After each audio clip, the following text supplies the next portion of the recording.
नमस्कार. आज आपण झोप हा विषय घेतलेला आहे. आपण सर्वांनीच झोपेविषयी अलर्ट राहणं फार गरजेचं आहे. झोपेचे काही नियम आहेत ते आपण आज जाणून घेणार आहोत. ही झोप नैसर्गिक असूनही आज आपल्याला त्या बाबतीत सावधानता बाळगणं फार गरजेचं झालेलं आहे. कारण आज अनेक लोक आहेत जे 2, 2:30, 3 वाजवतात झोपेसाठी आणि त्याचे खूप वाईट परिणाम शरीरावरती होतात. ग्लुकोज लेवल्स शरीराची कमी असते, त्यामुळे ऊर्जा कमी होते. परत मेटाबॉलिझम, डायजेशनचे त्रास, हेडेक, किडनीचे रोग, युरिनचे त्रास हे सगळे सुरू होतात. जेवढा माणूस कमी झोपणार किंवा लेट झोपणार तेवढं त्या माणसाचं ब्लड प्रेशर हाय असणार, जास्त असणार. आता आधीचा काळ जर आपण पाहिला तर त्या काळामध्ये या सगळ्या गोष्टी बिलकुल नव्हत्या. तेव्हा इलेक्ट्रिसिटीचा पण शोध लागला नव्हता, त्यामुळे माणसं लवकर झोपायची आणि त्याचे खूप चांगले परिणाम त्यांच्या शरीरावरती होत होते. आता काय झालेलं आहे, इलेक्ट्रिसिटीचा शोध लागल्यामुळे तो शोध जरी चांगला असला तरीसुद्धा आपल्यासाठी ते शरीरासाठी घातक आहे. कारण शरीराच्या ते पूर्ण विरुद्ध आहे. मग रात्री लेट नाईटपर्यंत लाईट ऑन ठेवणे किंवा आपली कामं असणे त्याच्यावरती, मुलांचा अभ्यास, लहान मुलांनासुद्धा काय वाटतं की आपण रात्रीचा जर अभ्यास केला तर तो सायलेन्समध्ये खूप चांगला होईल. पण तसं नाही आहे. जी ग्रास्पिंग पॉवर मेंदूची असते तीही सकाळी असते. पहाटेचा अभ्यास आहे तो जास्त चांगला लक्षात राहणार रात्रीपेक्षा. मग कारणं अशी अनेक जण भरपूर देतील. इवन आत्ता कमेंट्समध्ये सुद्धा तुम्ही मला भरपूर कारणं सांगाल. पण ते कारण काहीही असो, कोणी लेट जॉबवरून घरी येत असेल, कोणाचं जेवण उशिरा होत असेल, कोणाचा अभ्यास असेल किंवा अजून एक दुसरं कारण म्हणजे मनोरंजन. आता मोबाईल आपल्या हातामध्ये असल्यामुळे टीनेजर्ससुद्धा, लहान लहान मुलांच्या हातातसुद्धा मोबाईल असतात. त्यामुळे मग रात्रीचे 1, 1:30, 2पर्यंत त्यांचं ते रुटीन दिवसभराचं सुरूच राहतं. ते मोबाईलवरती 2-2, 3-3 तास सोशल मीडियाच्या साईट्सवरती राहणे, व्हिडिओज, गेम्स बघत राहणे, खेळत राहणे, या सगळ्या गोष्टींचे खूप वाईट परिणाम शरीरावरती होतात. पण असे चांगले फॅमिलीज देखील आहेत की जे लहान मुलांपासून मोबाईल लांब ठेवतात. पण आत्ता जनरली जास्त टक्के फॅमिलीजमध्ये असं चालतं की लहान मुलं झोपतच नाहीत. लहान मुलांना ती सवयच लागलेली नाही आहे.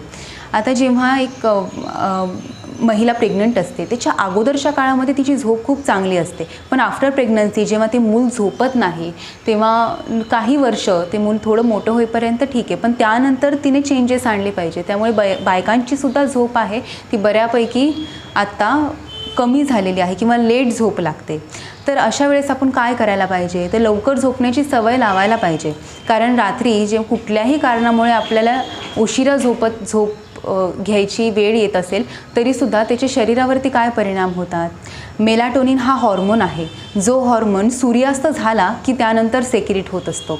आता मेलाटोनिन जेव्हा सेक्रेट होतो, आधीच्या काळाबद्दल मी मगाशी म्हणाले, तेव्हा काय होतं की इलेक्ट्रिसिटीच नव्हती. त्यामुळे सूर्यास्त झाला की लगेचच सूर्यास्ताच्या अगोदर माणसं जेवून घ्यायची. 7-7:30पर्यंत जेवण झालं की नंतर 8, 8:30, 9, फार 9पर्यंत सर्वजण झोपायचे. म्हणजे ते काही गोल्डन डेज होते पहा.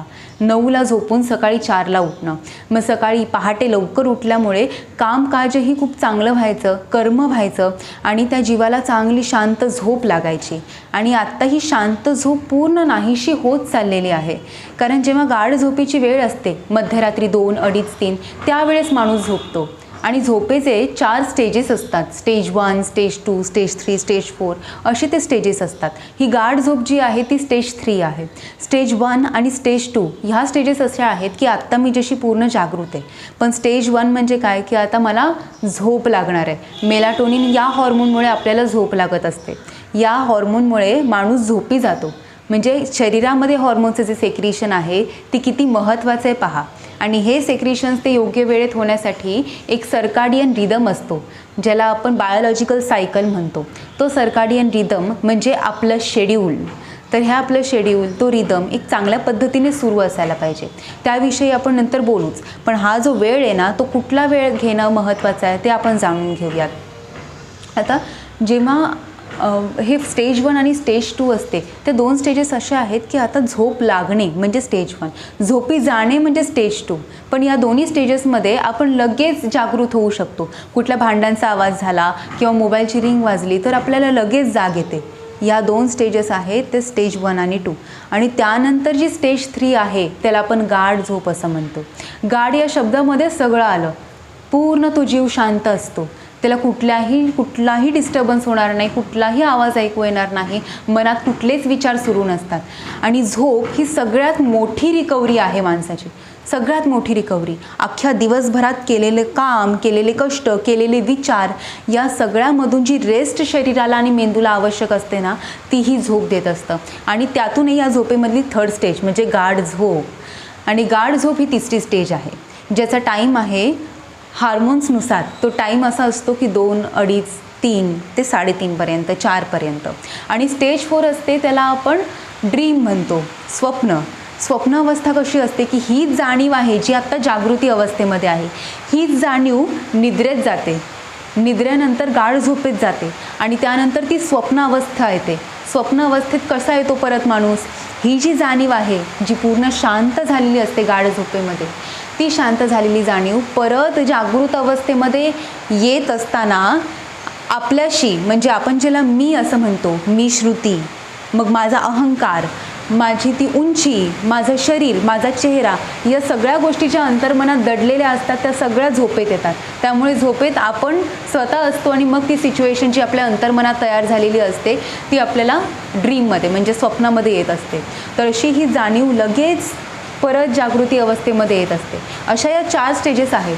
पण जर माणूस रात्री 1-1:30 वाजता, 2 वाजता झोपला तर मग स्टेज 1 आणि स्टेज 2 कधी? 2:30-3 वाजता. मग गाढ झोप कधी मिळणार? अशामुळे सगळं जे लाईफ सायकल आहे ना ती पूर्ण चेंज झालेली आहे.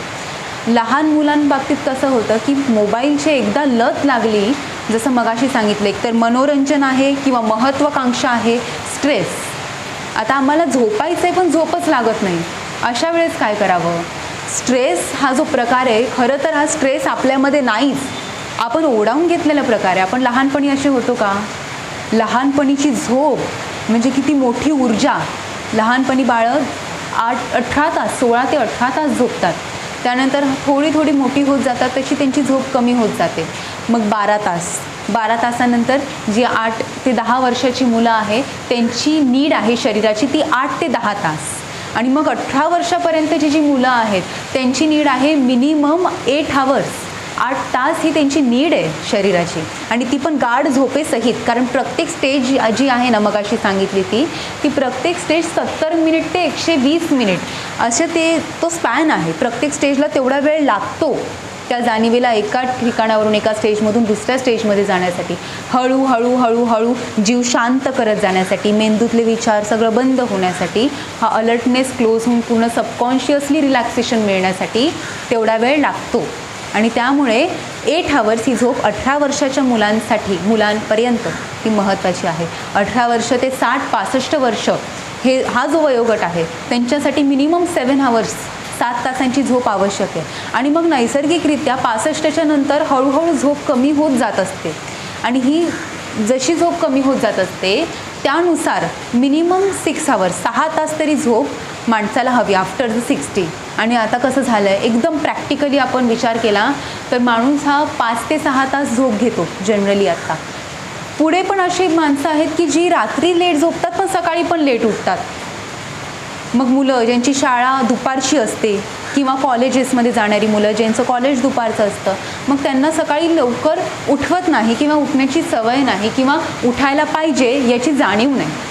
सकाळी माणूस जेव्हा उठतो तेव्हा सकाळ जी होते, सकाळ कशाला म्हणतो आपण? सूर्योदय. सूर्योदय ज्याच्या वेळेस सगळे पक्षी आहेत ते घरट्यातून बाहेर निघतात त्यांचं काम करण्यासाठी, आनंद घेण्यासाठी. माणसाचं काम काय आहे? सूर्योदयाच्या वेळेस शरीर पूर्ण तयार असतं, शरीरामध्ये जी ऊर्जा असते ती इतकी लेवल त्याची पूर्ण हाय असते, जास्त असते. मग नाश्ता झाला की त्यानंतरची जी अजून एनर्जी वाढते ते 10 ते 1 हा जो स्पॅन आहे सकाळचा, यामध्ये सगळ्यात जास्त एनर्जी असते आपल्या शरीरामध्ये. आणि ही सकाळपासून आपण जे काम करायला सुरुवात करतो, सकाळी केलेले विचार, सकाळी केलेलं कर्म, याचे इफेक्ट पूर्ण दिवसभर असतो. त्यामुळे सकाळी उठून आपण चांगले विचार, शुभचिंतन, प्रार्थना, व्यायाम अशा चांगल्या गोष्टी केल्या पाहिजेत. पण आता त्याचा अवेअरनेस वाटणार नाही जोपर्यंत आपण ते करून बघणार नाही किंवा आत्ता जो आपला विषय सुरू आहे याच्यावरती आपण हा ऐकल्यानंतर चिंतन करणार नाही. आपल्याला त्याविषयी वाटणारच नाही जोपर्यंत आपण चिंतन करणार नाही की आपण कुठे चुकतोय, किती चुकतोय, याचे इफेक्ट आत्ता जरी नाही. आता शरीर एवढं सुंदर दिव्य परमेश्वराची व्यवस्था आहे की आत्ता आपल्याला त्याचे रिझल्ट बिलकुल देणार नाही. आता शरीरामध्ये ती स्ट्रेंथ आहे, पण नंतर जेव्हा वृद्धापकाळ येतो त्यावेळेस मग जे शरीर अवयव थकत जातात ना, ते थकणं तेव्हाचं नसतं. आत्ता आपण त्याला व्यायाम दिला नाही, आत्ता आपण त्याला रेस्ट दिली नाही, त्याचे 3 रिॲक्शन असतात. पण रिॲक्शनसाठी जास्त काळही थांबायला नको, कारण ज्यांची झोप कमी त्यांना हृदयविकार. मेडिकल सायन्स असं सांगतं की ज्यांना झोप कमी किंवा जे रात्री उशिरा झोपतात, सकाळी लेट उठतात, तर सर्वांनाच काही ना काही हेल्थ इश्यूज असणारच. डायजेशन वगैरे सगळे सायकलच बिघडलेली असते. तर मेलाटोनिन हा हॉर्मोन जेव्हा सेक्रेट होतो ना, तो सूर्यास्तानंतरच होतो. आणि जेव्हा म्हणजे मेलाटोनिन बाबतीत कसं आहे की सनलाईट जी आहे ती बिलकुल नको आहे, कारण मेलाटोनिनचा डायरेक्ट संबंध जो आहे तो डोळ्यांशी आहे. सुप्राचियास्मॅटिक हे सेल्स आहेत, हे नर्व्ह सेल्स आहेत जे आपल्या मेंदूमध्ये असतात. आणि मेंदूमध्ये असे 20,000पेक्षा जास्त सेल्स किंवा त्याला नर्व्ज असं म्हणू शकतो आपण, की जी सर्काडियन रिदम आहे, म्हणजे सायकल म्हणजे शेड्यूल हार्मोन्स सेक्रेशनचा, तो त्या ब्रेनच्या त्या सेल्समधून कंट्रोल होत असतो. आणि त्या सेल्सचा संबंध आपला डायरेक्ट डोळ्यांशी असतो. मग डोळ्यांवरती जेव्हा लाईट पडते, मग ती रूममधली लाईट असू देत किंवा कुठलीही लाईट, ही लाईट गेली म्हणजे सनलाईट गेली की त्यानंतर मोबाईलची ब्ल्यू लाईट आहेच, टेलिव्हिजनची ब्ल्यू लाईट आहे, लॅपटॉपची आहे, ती ब्ल्यू लाईट घालवणं आपलं काम आहे. त्यामुळे आपल्याला जेव्हा झोपायचं आहे 10 वाजता, 10:30, फार 10:30, 10:30, त्याच्या अगोदरच म्हणजे 8पर्यंत सगळी कामं आपली उरकलेली पाहिजेत.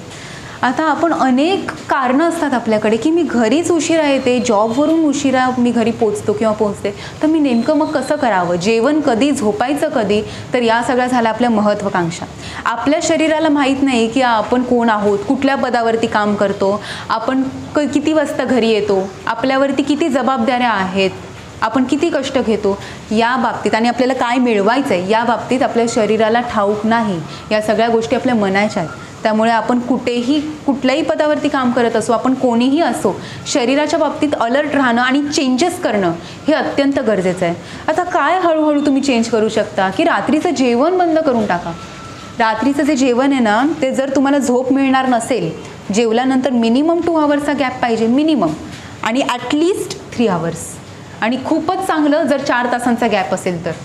मग आता आपण हळूहळू ते स्टेजेस चढायला पाहिजे. खूपच चांगलं हवं आहे तर 4 तासांचा गॅप ठेवा. मग कधी खायचं, 6-7 वाजता. तसंही रात्री पूर्णपणे जेवण झालंच पाहिजे असं नाही आहे. दुपारचं एकदा पूर्ण पोट भरून जेवण झालं की त्यानंतर मग संध्याकाळचं थोडासा नाश्ता किंवा काहीतरी फ्रूट्स, रात्री झोपताना सुद्धा काही दुसरं ऑप्शन नसेल तर दूध, फळं, असं एकदम काहीतरी फलाहार वगैरे घेऊन तुम्ही झोपू शकता. म्हणजे झोपही येईल आणि डायजेशनचाही काही प्रॉब्लेम होणार नाही. कारण झोपेनंतर जेव्हा 3-4 तास उलटतात, जेवल्यानंतर जेव्हा 3-4 तास उलटतात त्यानंतर झोप चांगली लागते. आपण झोपू, मन शांत होईल, त्यामुळे आपल्याला रिलॅक्सेशन फील होईल. पण liver, intestine, pancreas, gall bladder यांना आपण एवढं सगळा जो वेट दिलेला असतो, एवढं सगळं जेवणाचं जे सगळा प्रेशर असतो त्यामध्ये पचवण्याचा, ते मग रात्रभर बिचारे अवयव कार्य करत असतात त्यांचं, आणि हे अन्न पचवत असतात. म्हणजे त्यांना रेस्ट कधी, कारण सकाळी उठलो की नंतर परत ब्रेकफास्टला आपण तयार, म्हणजे परत त्यांना रेस्ट नाही. परत मग जेवण 4 तासानंतर 5 तासानंतर भूक लागते, तेव्हाही रेस्ट नाही. परत संध्याकाळी काहीतरी स्नॅक्स, जेवण, रेस्ट नाही. आणि हे रोजचं चाललं आहे, म्हणजे त्यांना रेस्ट कधीच नाही. त्यामुळे रात्री जेवण बंद केलं तरी चालेल. खूप कमी जेवलात, कधी 6:30-7 सूर्यास्ताच्या अगोदर, खूपच बेटर, खूप चांगलं. आणि जर तुमच्याकडे काही ऑप्शन नाही की तुम्ही घरी उशिरा येत आहे, काहीतरी प्रॉब्लेम्स आहेत, क्लासेस आहेत लहान मुलांचे, काही हरकत नाही. मग अल्पहार कुठला तरी कमी काहीतरी जस्ट फ्रूट्स किंवा दूध असं तुम्ही घेऊ शकता आणि झोपू शकता. आणि तसं झाल्यानंतर रात्री झोपताना सुद्धा जास्त पाणी पिणं हे सुद्धा खूप घातक ठरतं. कारण जेव्हा जास्त पाणी आपण पितो तेव्हा आपोआप मग ते किडनीचं काम आहे ते त्या किडनीला करावं लागतं. मग मध्यरात्री जेव्हा झोप तुटते वॉशरूमला जाण्यासाठी, तेव्हा मग परत झोप लागत नाही. असे हॉर्मोनल चेंजेस आहेत, इम्बॅलन्स आहेत, ते होत जातात. त्यामुळे रात्री आपण पाणी प्यायचं नसतं. परत रात्री झोप कशी लागावी आपल्याला, शांत झोप लागण्यासाठी काय तर लाईट सगळे बंद पाहिजेत. कधी, झोपताना नाही. आपण काय करतो की लास्टला झोपेच्या आधीसुद्धा त्या बाहेरच्या जगामध्येच, म्हणजे निसर्गाने व्यवस्था कशी केली आहे की आता तरी तू सूर्यास्त झाला आहे तर तुला दिसण्याचं पूर्ण बंद झालेलं आहे सगळं बाहेरचं चित्र, आता तरी तू विश्रांती घे असं म्हणून ती आपल्याला झोप आहे, चांगली सुंदर व्यवस्था आहे, निद्रा. पण आपण लास्टपर्यंत स्ट्रोल करता करता त्या बाहेरच्या जगामध्येच वावरत असतो, त्या विचारांमध्येच वावरत असतो, व्यवहारांमध्येच वावरत असतो. मग आपण आपल्या शरीराचा स्वरूपाचा विचार कधी करणार, तर ती झोपेच्या आधीची आणि झोपेच्या नंतरची ती एक वेळ असते, संधी असं आपण त्याला म्हणूया. ती आपल्यासाठी संधी असते. रात्री झोपताना मोबाईल तर सोडा, दुसरं काही इतर वाईट चिंतन किंवा वाईट विचार, नेगेटिव्ह विचारही करू नये. मोबाईल दूरच, 1-1.5 तास 2 तास अगोदरच सगळ्या गोष्टी ऑफ, मोबाईल, लॅपटॉप, टेलिव्हिजन सगळं ऑफ. पण झोपेच्या आधी इतर विचारही नको. विचार फक्त चांगले, फक्त शुभचिंतन, ईश्वर चिंतन, स्वस्वरूप, पॉझिटिव्ह थॉट्स, विश्व प्रार्थना, याच गोष्टी आपल्या मेंदूमध्ये असाव्यात. याचं कारण आपण जाणून घेऊयात. जेव्हा रात्री आपण झोपतो किंवा सकाळी आपण उठतो, आता सकाळी उठल्यानंतर सुद्धा इमिजिएटली अलार्म वाजला, अलार्म परत तो बंद केला की लगेच आपण उठतो आणि गेलो की लगेच वॉशरूमची लाईट ऑन, हा आपलं शेड्यूल सुरू.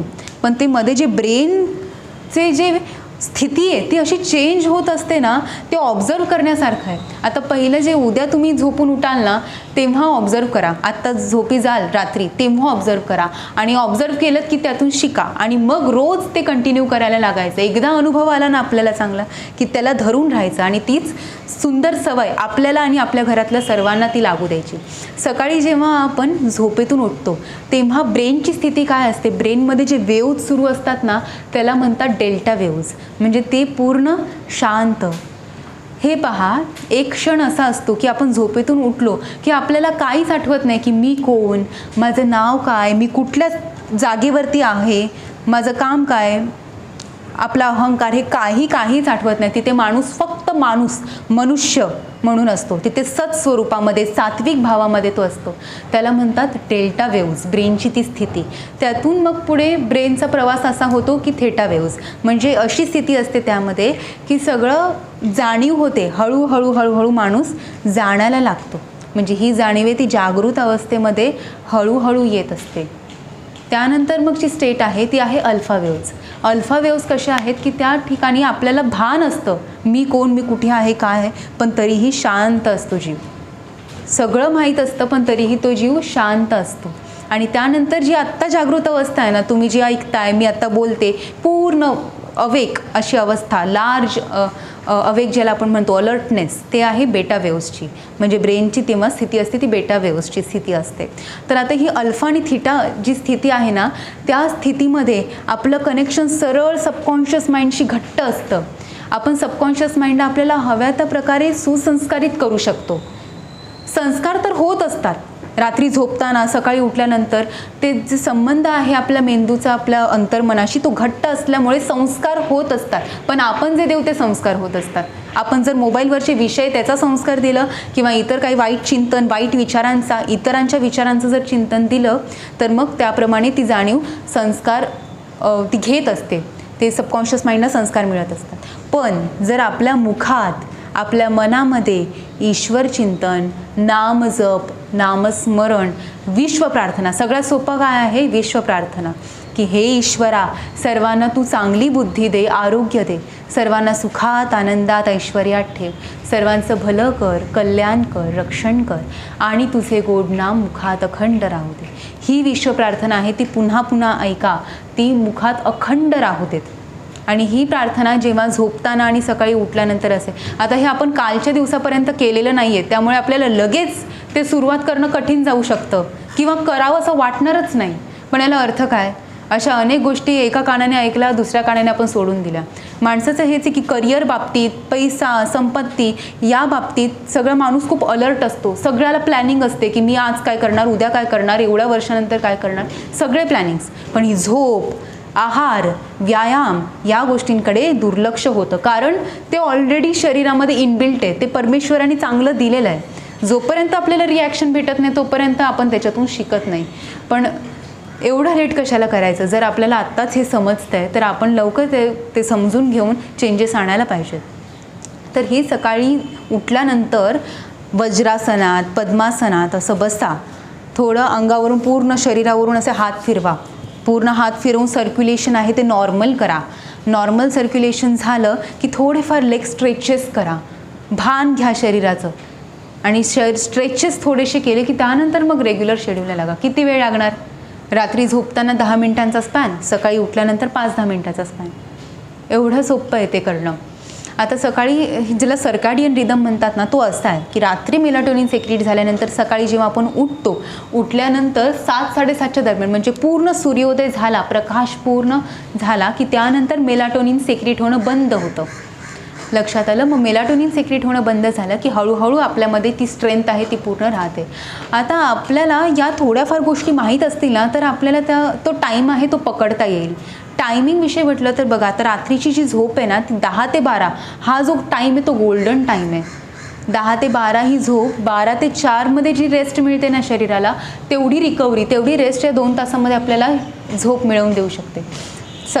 रात्री 10 वाजता झोपून सकाळी 4-4:30 फार 5ला उठणं, हे शेड्यूल इतकं चांगलं आहे की आपोआप सगळे रोग आहेत, आपोआप स्ट्रेस लेवल जी आहे ती कमी होणार.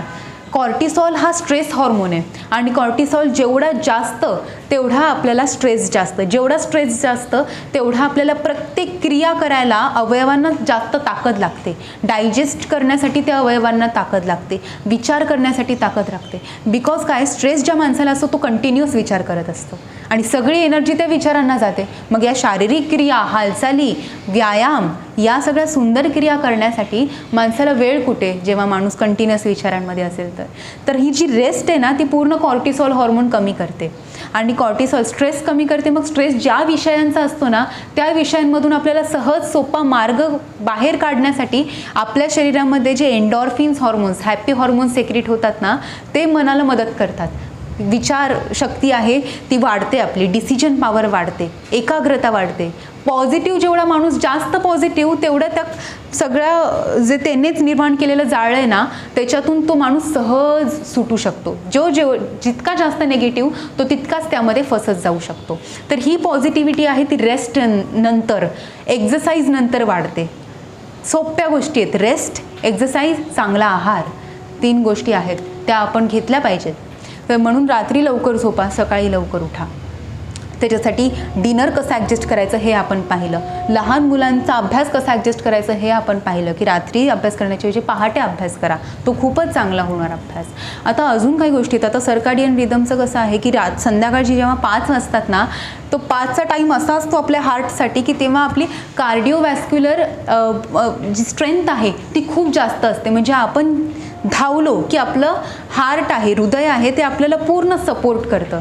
जितकं जास्त धावणार तितकं ते आपल्याला सपोर्ट करणार, आपल्याला लवकर थकवणार नाही, आपला स्टॅमिना गेन होणार. दिवसभरातलं सगळ्यात जास्त ताकद आहे हृदयाची ती तेव्हा असते, संध्याकाळी 5 वाजता. आणि या गोष्टींचं जरा अज्ञान असेल तर मग तो आपण 5चा टाईम स्किप करणार. त्यामुळे ही गोष्ट जाणून घ्या की आपण व्यायाम कधी केला पाहिजे. सूर्योदय तर सकाळचा वेळ, संध्याकाळचा वेळ, सूर्यास्त. परत आता ही जी झोप आहे ती झोप आपण घ्यायची कशी. काही जणांना सवय असते डाव्या कुशीवर वळून झोपणं, काही उजव्या कुशीवरती, पोटावरती, पाठीवरती. तर प्रत्येक स्थितीचे वेगवेगळे इफेक्ट्स असतात आपल्या शरीरावरती. पण या सगळ्याचा अभ्यास न करता जर आपण ऑब्झर्व केलं ना, तर आपल्याला लक्षात येईल की बरीच माणसं आहेत ती पोटावरती झोपतात. कारण काय की ती मनाची स्थिती अशी असते की मला आता जगाला फेस करायचं नाही आहे, मला प्रॉब्लेम्सला फेस करायचं नाही, आता बसची स्थिती असते. तेव्हा माणूस आता तोंड लपवतो आणि पूर्ण कॉम्पॅक्ट करतो शरीराला, पोटावरती झोपतो. अशी सहज मनाची स्थिती असते तेव्हा माणूस अशा तऱ्हेने झोपतो. पाठीवर झोपतो त्याचं मोस्टली ब्रिदिंग प्रॉब्लेम, स्नोरिंग म्हणजे घोरणं, विचारचक्र सुरू असणं, ही क्रिया पाठीवर झोपणाऱ्या माणसांची सुरू असते. डाव्या कुशीवर जे झोप असतात ते हाऊसवाईफ्स किंवा जे कंटिन्युअस वरीनेस ज्यांच्यामध्ये असतो, चिंता, काळजी लागून राहिलेली असते, कुठलीही असो, कामाची असो किंवा तब्येतीची असो, या जागरण जे होतं ना त्याच्यासाठी खूप छोटे छोटे कारणं असतात. मोबाईल फोन्स वगैरे ते आपण पाहिलंच, पण आजारपणसुद्धा आहे. त्यामुळे व्यायाम, झोप हे सगळे एकमेकांवर अवलंबून आहे की तुम्ही व्यायाम करा, त्या आजाराला पूर्ण बाहेर काढा शरीरातून, शरीराला स्वास्थ्य मिळवून द्या, झोप चांगली लागेल. असं सगळं एकमेकांवरती ते अवलंबून असतं. तर जे डाव्या कुशीवरती झोपतात त्यांची स्थिती अशी असते की ते थोडं वरिंग, थोडी काळजी, चिंता, काळजी. पण जे उजव्या कुशीवर झोपतात नॅचरली ते आहे ती पूर्ण सत अवस्था, सात्विक अवस्था, म्हणजे ज्यामध्ये कुठलेच विचार नाहीत, कुठलाच मोह किंवा हाव धाव त्या ठिकाणी कुठलीच नाही. काही विचार कर, मला काय नकोच, मी सहज शांत जीव आहे, मनुष्य आहे तसा मी जगतोय, चांगलं सुंदर रेस्ट रिकव्हरी आहे ती मी घेतोय, अशी ती माणसाची स्थिती असते. पण प्रत्येक स्थितीचा काही ना काही बेनिफिट्स ते काही आहेत आणि काही आहेत ते नुकसानही आहे. जसं आता डाव्या कुशीवर झोपलो तरीसुद्धा त्याचे इफेक्ट आहे तो डायजेशनसाठी खूप चांगला आहे. आपलं पोट आहे ते डाव्या बाजूला असल्यामुळे ग्रॅव्हिटेशनल फोर्स अन्नाला जास्तीत जास्त त्या पोटामधून इंटेस्टाईनमध्ये खेचून घ्यायला मदत करतं, स्मॉल इंटेस्टाईनमध्ये जाण्यासाठी मदत करतं ते अन्नाला. तसंच ग्रॅव्हिटेशनल फोर्स ह्या लार्ज इंटेस्टाईनमधून जो मल आहे तो कॉलनमध्ये सरकण्यासाठी सुद्धा किंवा खेचण्यासाठी ग्रॅव्हिटेशनल फोर्स मदत करतो डाव्या कुशीवर झोपल्यानंतर. घोरण्याचा त्रास ज्यांना आहे ते डाव्या कुशीवर झोपू शकतात. तसंच हृदयविकार ज्यांना हार्ट डिसीज डायग्नोज झालेला असेल त्यांनी उजव्या कुशीवर झोपणं महत्त्वाचं असतं. डॉक्टरसुद्धा बऱ्याचदा ते सांगतात, पण या गोष्टी आपल्या कानावरून जर गेल्या नसतील तर हे आपण लक्षात घ्यावं की डाव्या कुशीवर झोपल्यानंतर ते हृदयासाठी खूप चांगलं, बिकॉज जे आपल्या लंग्सचे सेल्स आहेत ना ते हृदयाला खूप चांगलं कॉम्पॅक्ट ठेवतात आणि उजव्या कुशीवरती आपण कम्फर्टेबल असतो. पण ते आपल्याला लक्षात नाही येणार. ज्यांना हार्टचे प्रॉब्लेम आहेत ना त्यांना डाव्या कुशीवर झोपणं हे अनकम्फर्टेबल वाटेल, त्यांना थोडं दुखेल, त्यांना ब्रीथलेस वाटेल, मग उठतील ते थोडं ब्रीथ सफोकेशन झाल्यानंतर मग परत उजव्या कुशीवर झोपतील. तर हे नॅचरली होत असतं. तर ज्यांना हार्टचे प्रॉब्लेम आहेत त्यांनी उजव्या कुशीवरती झोपावं. जेव्हा आपण डाव्या कुशीवर झोपतो तेव्हा आपली राईट नॉस्ट्रिल ॲक्टिवेट असते. जेव्हा आपण उजव्या कुशीवर झोपतो तेव्हा लेफ्ट नॉस्ट्रिल ॲक्टिवेट असते. लेफ्ट असते ती चंद्रनाडी असते आणि चंद्र म्हणजे काय, शिथिलता, शांतता. त्यामुळे आपण उजव्या कुशीवर झोपणं म्हणजे मगाशी सांगितलं त्याप्रमाणे शांत असतो माणूस. आणि डाव्या कुशीवर झोपणं म्हणजे सतत चिंता, काळजी या सगळ्यातून बाहेर निघण्यासाठी जी स्ट्रेंथ हवी असते ती स्ट्रेंथ मिळण्यासाठी सूर्यनाडी, सूर्य म्हणजे ऊर्जा, तर ती ऊर्जा शरीराला मिळत असते. आता महिलांच्या बाबतीत हे जास्त घडतं की इन्सोम्नियाचा त्रास 40% वुमेन्सना हा त्रास असतो. याचं रिझन असं आहे मेनोपॉज. आफ्टर 45-50-55 नंतर जेव्हा मेनोपॉज होतो तेव्हा शरीरात इस्ट्रोजन हा हॉर्मोन सेक्रेट होणं बंद होऊन जातं. आणि इस्ट्रोजन हा हॉर्मोन असा आहे की तो शरीरातले सगळ्या हॉर्मोन्सला बॅलन्स करून असतो. म्हणजे ते शरीरातले सगळे हॉर्मोन्स योग्य तऱ्हेने सेक्रेट होण्यासाठी हा इस्ट्रोजन म्हणजे बेस असतो. तसंच सेराटोनिन हा हॉर्मोन असा आहे की जो शरीराला शांत ठेवत असतो, सगळी कार्य चांगल्या पद्धतीने सुरू ठेवत असतो. पण इस्ट्रोजन सेक्रेट होण्याचं बंद झाल्यामुळे सेराटोनिनला जे परमिशन असते इस्ट्रोजनची सेक्रेट होण्यासाठीची ते सेरोटोनिन सेक्रेट होणं हळूहळू कमी होतं. त्यामुळे इन्सोम्नियाचा त्रास होतो. पण हार्मोन इम्बॅलन्स झाला असेल तर त्याला बॅलन्स करणं हे आपल्या हातात असतं आहार आणि व्यायामाने. तर सर्व महिलांनी व्यायामावरती चांगलं नीट लक्ष द्यावं. तसंच आता कामकाजच माणसाची अशी झालेली आहे, स्ट्रेसच असा वाढलेला आहे की त्याच्यात जेंडर डिफरन्स काय नाही आहे. पुरुषांचं सुद्धा असंच होतं, स्ट्रेस लेवल जास्त असल्यामुळे झोप लागत नाही. तर हा स्ट्रेस कसा कमी करायचा ते आपण पाहिलं. कसं कुठल्या कुशीवर झोपणं आपल्याला योग्य वाटतंय आपल्या शरीर प्रकृतीनुसार ते आपण ठरवायचं. रात्रीची मोबाईल अजिबात आजूबाजूला ठेवायचे नाही. बिचारी ती लहान लहान लेकरं आहेत ती झोपलेली असतात, त्यांच्या आजूबाजूला आपण आपल्या घरातले सगळ्यांचे मोबाईल तिथे पडलेले असतात. एकाचे एक एक 2-2, 3-3 मोबाईल असतात. ते इलेक्ट्रोमॅग्नेटिक रेडिएशन आहे ना ते त्या मुलाच्या त्याच्याच कशाला आपल्यासुद्धा मेंदूवरती परिणाम करत असतं. त्यामुळे कंप्लीट रेस्ट मिळत नाही. ते रेडिएशन कंटिन्युअस. आता मोबाईल बघा, एका ठिकाणावरून दुसऱ्या ठिकाणी लगेच कनेक्शन जोडणारा मोबाईल आहे. म्हणजे हे कसं सगळं एक आहे, सगळे रेडिएशन व्हायब्रेशन सगळं एक झालेलं आहे. त्यामुळे ते आपल्या मेंदूवरती सुद्धा घातक ठरत असतं. मोबाईल फोन स्विच ऑफ करा. स्विच ऑफ करून ते लांब असतील तर बेटरच, पण स्विच ऑफ केल्यावर ॲटलिस्ट ते रेडिएशन येणार नाही. तसंही आपल्याला झोपताना किंवा उठल्यानंतर मोबाईल बघायचा नाही आहे, त्यामुळे तो तुम्ही लांब ठेवला, दुसऱ्या रूममध्ये ठेवला, खूपच बेटर होईल. AC लावून झोपण्याची सवय असेल तर ती बंद करा. बिकॉज ACने ड्रायनेस येतो, स्किन ड्राय होते, घसा कोरडा पडतो, श्वासाला त्रास होतो. आणि हे सगळे त्रास ज्यांना अस्थमा किंवा ब्लड प्रेशरचा त्रास आहे त्यांना ते जाणवेलच. पण आपल्याला ज्यांना कोणालाच काही त्रास नाही आहे त्यांच्या शरीरावरती स्लो प्रोसेस होते, हळूहळू प्रोसेस होते, ते आपल्याला जाणवणार नाही. त्यामुळे तुम्ही लवकरात लवकर ते बंद करा. तसंच रात्रीचं ते डिनर त्या बाबतीत आपण सावध राहायला पाहिजे. तर अशा सर्व गोष्टी आहेत त्या आपण नीट लक्षात घेऊन लहान मुलांपासून आपल्यापासून हा मोबाईल पूर्ण दूर ठेवून झोपेबाबतीत अलर्ट, सावध होणं, सतर्क होणं हे फार गरजेचं आहे. आत्ताच सावध व्हा. रात्री झोपताना सकाळी उठल्यानंतर जी सुंदर संधी असते ती रोज आपण गमवायला नाही पाहिजे. आपल्याला रोज संधी मिळते, आपण रोज गमावतो, परत संधी मिळते, परत गमावतो. चक्र आपलं सुरूच आहे. तर पूर्ण लाईफ सायकल चेंज होईल.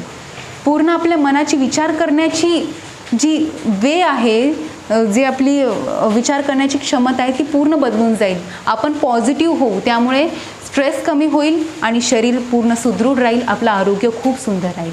सर्वांनी आजपासूनच या सगळ्या चांगल्या गोष्टी आहेत त्या आचरणात आणण्यासाठी सुरुवात करा. धन्यवाद.